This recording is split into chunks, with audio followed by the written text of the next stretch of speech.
Hey guys, Ash from Mr. Hey guys, Ash here from Mischievous Mate again. Today we have my 2024 Ducati Streetfighter V4S. I'm Dan, and this is my Ducati 2021 V4 Panigale SP. And today we're going to find out which one is better. So to start off with, why did I buy this and how long have I had it? So I've had this bike for about 6 months. I purchased it brand new from Ducati dealership. Got a great deal on it, got it for $37,000 because it is the 2024 model. The 2025's out. Personally, I think this is the best looking Street Fighter. Single swing arm is obviously perfect with the Ducati. I think this looks more aggressive with the fins.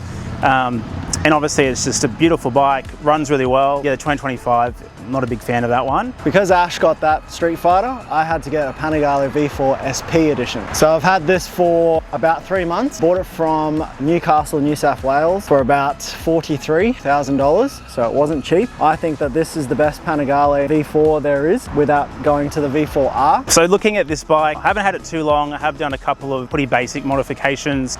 First thing would be tail tidy. It's a new Rage tail tidy. Looks really good on this bike. I've also done the Moto Blade mirrors as well, which I think probably the best looking mirrors for this bike. They're actually polished metal rather than glass, so a bit more durable as well. Quad lock, so I can see where the police are. I've also done down at the brakes here, little block off plates just to get rid of the ugly reflectors. I've also done these really cool indicators as well, which get rid of the hideous big mirrors that are up here normally. Very, very sleek, love that mod. I've also got carbon fiber fuel cap as well. I hate having to take my key out to open it up, so that was an easy one. Ducati Performance kind of fake carbon fiber tank here, as well as the V4 side things as well, so I can grip onto it and not fly off when I'm going Mark Jesus. I've also done the radiator guards, which I think I lost a few years off my life because that job really sucks. So definitely pay someone to do that. Don't do it in the garage by yourself. You'll hate yourself. So with all these mods, I've actually done them all myself, so they're pretty easy to do in your garage. The exhaust is next on the list. That one I'm toying with the idea of doing it myself because I've seen people use blocks of wood to take their stock exhaust out, which I can do, but I'm not sure if I want to. As this bike stock standard, it comes with a lot of carbon. Now you can see here these carbon fiber winglets. If you want to add that to yours, that's about $1,000. Comes with standard wheel hugger as well, front wheel hugger. As you can see down here, as standard with the SP, you get a dry clutch. That's $4,000 too. Comes with the Ducati Performance carbon fiber clear clutch cover for the dry clutch. Now, one of the things I love about this bike when I bought it was it already came with a full titanium Akrapovic exhaust system worth $10,000 without labor. Big win there. We have done some mods to this bike, just add a bit more carbon fiber bits to it. If you come up close here, we can come and see the battery cover, Ducati Performance as well. Very expensive, but it looks the part. We've also got a few parts from Full 6 Carbon. Our distributor is Moto Plus. Down here, this is the header cover. It does not protect from any more heat that comes off this bike, and this bike does run very hot. Also, if you come up close here as well, we've done the ignition full carbon as well for Full 6. I love that it matches as well. It's very good. Slight mismatch. That's okay. That's all right. That's all right. The tail boot, I guess, if you want to call it, the little boot that can't store much, like 2 Allen keys from Full 6. And this comes as standard as well, the Ducati Performance rear wheel hugger and chain guard. And I think this is the best Ducati that you can buy value for money. And it's also probably one of the hottest Ducatis you can get as well. It is pretty hot, but it's kind of Ducati's sort of essence to be a hot bike. That's true. And I do think the biggest thing to think about when you're buying any Ducati V4 is heat. You know, this bike is definitely hot to ride, even with no fairings on it. And then the Panigale is unbearably hot to ride. It is a track focused bike at the end of the day. So for the road, it is a little bit excessive, but again, with all the carbon bits on it, single swing arm does look pretty sexy. I mean, single swing arm over here as well, mate. Oh, yeah, without the heat, more comfortable. You know, end of the day, if we were to look at performance for these things, it's essentially the same engine. 1103 cc. It is, mate. The big block of motorbikes. I believe the only real difference is with the newer ones, 23 and 24 onwards. I think with yours anyway, it's limited in first and second gear, the torque. This thing's unlimited, so it's absolutely a wheelie monster. Didn't you? I did. So this does have a OFT tune as well, which really wakes the bike up. Good option to have, and obviously when I do the exhaust, I can just flash stage 2 and be ready to go. I've ridden Ash's. It is very comfy. It's less hot, very easy on the wrists as well. It's quite agile for a naked bike because it is a super sport naked at the end of the day.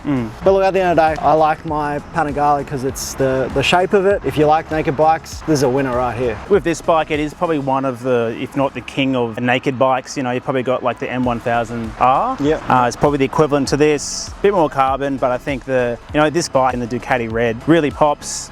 It does stand out. People seem to, wave at you, give you the thumbs up when you're so cruising around. It looks the part, fast as shit as well. As far as like value for money, honestly, not too good. Like you don't get a lot of the stuff that you might get with other bikes. So a fuel gauge, for example, would be lovely. Come on, I have actually run out of fuel the first week I bought this bike on the highway. Even things like it's got a button for heated grips, but it doesn't come with them. You know, obviously in winter here it doesn't get too cold at the Gold Coast in Queensland, but nice to have. A lot of cheaper bikes will even have things like cruise control, that type of thing. Yeah. I mean, it's just very focused towards performance, so you've got the Brembos, obviously the Öhlins from both bikes, probably the best suspension you can get. A lot of electronically adjusted too. Yeah, this bike anyway, it's comfortable when you want it to be and then sporty when you want it to be, and you can customize it to whatever you want. I have no idea what I'm doing, so I've left it stock, but pretty much put it in sport mode and it goes pretty good. This Ducati was my third leader bike. I've got a S1000RR as well, 2023, a ZX10R, 2023 as well. And what I've noticed about this bike in particular is that it is very harsh. It is very unforgiving. It doesn't like first gear very much. It doesn't like to go slow. It is a very track orientated bike that is somehow past regulations to be legal on the road. It should not exist on the road. Riding through traffic, this is hell, especially when we are filtering through traffic. The heat from this is just coming out of these headers, and it doesn't go anywhere. It just goes up, heat just rises up. 90% of this bike is horrible, and about 10% is good. 10% would be on the track. I probably will not take this on the track because it's too expensive and I probably crash. What I really like about this bike at the end of the day is the presence that it has on the road. Everyone knows what a Panigale looks like, so they turn their heads towards them a bit more. Dan, I've ridden this bike. Yep. It sucks. The clutch is very aggressive, it's super loud. The heat is pretty much unbearable. It is more aggressive. I do prefer a sports bike for like ergonomics. It does look good. It's a good bike. It's probably one of the best looking bikes you can actually get, to be honest. Yeah. So I'd recommend you buy one of these, put it in your house on a stand, just look at it. Don't ride it because it's an expensive piece of art. Yeah, as far as riding it, unless it's 10 degrees outside and you need a heater, perfect for that. So yeah, when it's hot like it is today, you're not going to want to choose that. Conversely, you look at the Streetfighter, same engine, same brakes, same suspension. Performance is essentially identical. Still bloody hot, but not having the fairings, the heat does disperse a lot easier. You can definitely get your legs a bit wider to catch some of that air. It's not a summer bike. Yeah, today is all about single swing arm love. Yeah. I think we both bought these because we wanted single swing arms. That's right. Bit of a flex. Yep. We don't like reliability. We love expensive services. By the end of the day, it's a bit of yin and yang as well. When you go to buy a bike, it's not whoever tells you what they think of the bike, it's how you feel about the bike. You gather all the information, you gather all the knowledge, you go look at it, you go test ride it, and you'll know that that bike is perfect for you. I've actually already had this thing off the road for 6 weeks, getting something fixed under warranty. So the reliability isn't the best at the start. As far as the engine goes, these are pretty bulletproof. The main problem I have with this bike is that mods are so bloody expensive. For like a normal bike, exhaust might be $1,500, $2,000. A cheap one for this is $3 to $4 grand, and then get to Acra, it's 10 plus, Sparks 10 plus. So they are very much a money pit. Mate, I reckon they might want to hear the difference between exhaust. With your stock exhaust and my Acro, same engine. I think we should probably try and fire it up and do some revs. We can do that. Get them hotter than they already are. Yeah. Sounds good. Let's hear my stock exhaust, which, to be honest, probably one of the best stock exhausts I've actually ever heard. Let's start it up. Pretty tame. I can actually hear my cardo when I'm riding this. Couple of revs. Not bad. Yeah. I used to hate the dry clutch. Now I'm a pretty big fan of it, but it is noisy as shit. Let's start her up.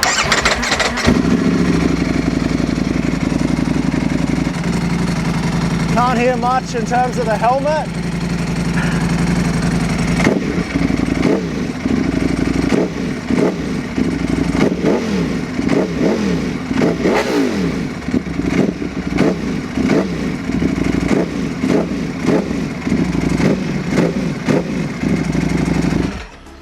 You like them apples? I was fortunate enough that this came with it already, but I think that sounds awesome compared to stock. Yeah, I think from a audio perspective, obviously yours does sound better. Is it 10 grand? Probably not. But that being said though, if I was to put that exhaust on this bike, it would sound the same. Yeah, but yeah, I think both these bikes at the end of the day are winners. So what we're going to do now is basically break down these two bikes into 4 different categories to see which is better. So those 4 categories will be performance, comfort, looks, and value as well. Performance, both bikes 1103cc, V4, same engine. So both output 220 horsepower, much enough, many enough, no more enough. Ultimate enough. I think honestly it's probably a draw. Yeah, I agree. I think, same engine. As I said before, this does feel a bit faster in first and second gear because it is unrestricted. But once you're going, they're both terrifyingly fast. Comfort wise, I think hands down. Winner. It's very stiff. The Olin suspension is very unforgiving. Rear shock also unforgiving. You can put this in street mode. I don't think it makes that much of a difference, honestly. Yeah. It only just gets worse from then on. So if you put it into race mode, it just hardens up. You feel every bump on the road. It is very uncomfortable. So I'd probably have to give it to the Streetfighter. Yeah, I've ridden both as well. And I think too, the dry clutch in that is very aggressive. So when you're letting it out, it just wants to go. And as you said, in first gear, it's not very good in traffic at all. It wants to stall and doesn't like it. This thing, for whatever reason, is a bit more comfortable. I think the wedge clutch, a bit easier to go in traffic. Obviously, the hand position is much easier on the wrists. Yeah, overall, this would have to be the winner. Yeah, looks. I think I got this one in the bag. The aggressiveness, the carbon fiberness of it. It is just a beautiful bike. I think this tail is just one of the prettiest tails, if not the prettiest tail in the Ducati sort of lineup that I've ever seen. You've obviously got that exposed dry clutch too, so you can actually see it moving with the carbon fiber canards as well. Yeah, it's just honestly, the Streetfighter, it's aggressive, but yeah, I think yours shit. I will agree. Panigale is, one of the best looking, if not the best looking bikes out there. My personal preference would be a red. I just think Ducati, the black is very cool. It's definitely menacing, especially at night. This thing is terrifying. Yeah, as I said, from like a red 24 is probably the peak bike for me. Yeah. Obviously, still a very good looking bike. Has a lot of presence on the road. Very muscular, just like me. But yeah, I have to concede. I think beautiful bike. I do have to agree that I think the Panigale is, the best looking one, but I think it's also personal preference, and obviously be keen to hear what you guys think down below of which one you think's the best looking. It is honestly still a very pretty bike. It's probably the prettiest naked bike, I'd say overall, that I've ever seen. But for a super sport, this one wins. So what about value?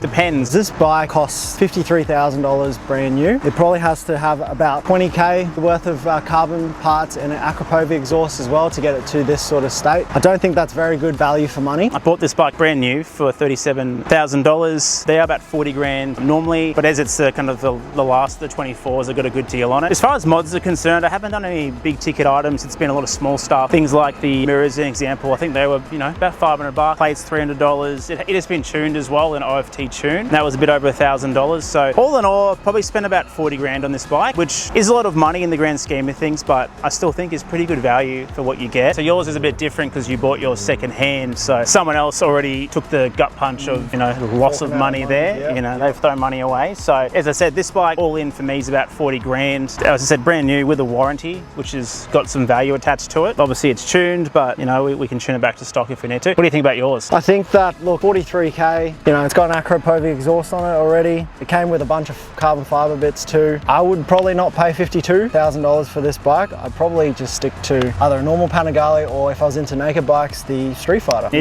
you could get a 24 Panigale for around about similar money, I'd say now. Exactly. So, and then they're pretty much the same bike. So from a value perspective, I'd say they're probably pretty even as well. Yeah, I think so too. Based off those 4 things, obviously we've got 2 to this, 2 to that, which kind of really ends pretty well. It really depends what you like. If you're after an aggressive sports bike, Panigale is the way to go. That's right. If you want something that's aggressive, a naked bike, a bit more comfortable, a bit more usable day to day, then you really can't go wrong with the Streetfighter V4S as well. So they both got their part in the bike community. Honestly, it's what you want at the end of the day. But they are both awesome bikes. I think ultimately probably the deciding factor is going to come down to how hot you like it. If you want hot, you've got this bike. If you want inferno, you've got that bike. Carry marshmallow. You like wearing leather pants every day, in a Kiss band, something like that, this is the bike for you. Asian Kiss. Asian Kiss. It's a new one. Hopefully you enjoyed the video. If you like this video, please like and subscribe. Yeah, keen to see what you guys want to see out of this. Still plenty more bikes to show you as well. Comment down below with which of these two you prefer. I obviously think the Streetfighter is the way to go for day-to-day riding. If you're a track weapon, Panigale, but let us know what you want. So stay tuned guys, we have a lot more videos coming for you as well, but please check out our last video of our SC project install on the Yamaha R1M. And don't forget guys, cause mischief, Have fun, and stay safe. Bye. When it's hot like it is today, what the fuck? Insert camel noises. That trick is sweating. How's my titty sweat, babe? Good? Fuck. Right. I'm Ash and I'm sweating. I am Dan and my pants are wet. It's gonna be hot. Fucking bug. Fuck. Fuck. Fuck. Because it just is. You're white. I don't like I want to do this for some reason. Does it look weird as shit? Okay. We're doing it live. I think I'm good at this, eh? But Value. cut that out.